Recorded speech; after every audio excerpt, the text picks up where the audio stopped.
I think there were two things that really hit me hard when I was reporting from Ukraine. First of all, just how quickly life changes beyond recognition.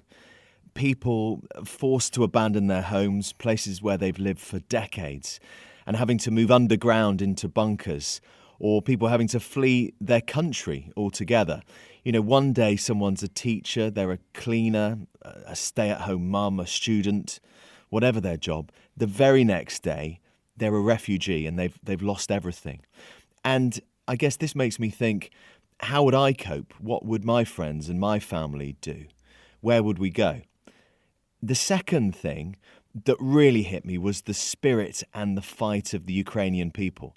Now, I know that can sound quite generalized, but when we were there, you could really see it and you could really feel it.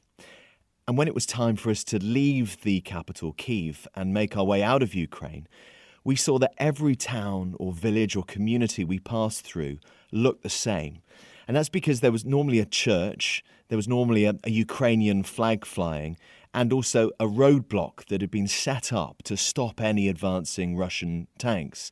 Sometimes it was just a van and a tractor that had been parked next to each other tactically to stop a Russian tank. And what we saw in all of these places were men of all ages. Some were professional soldiers, policemen, but others were civilians, teachers, plumbers, waiters, and they were wearing their own clothes, jeans and trainers. Some of the men were in their 60s or older, and it was clear that quite a few had probably only picked up a rifle for the first time in their lives. What was also really, really clear was that they were ready to fight to defend their homes, defend their families, and to defend their country. They were prepared to put up an almighty fight.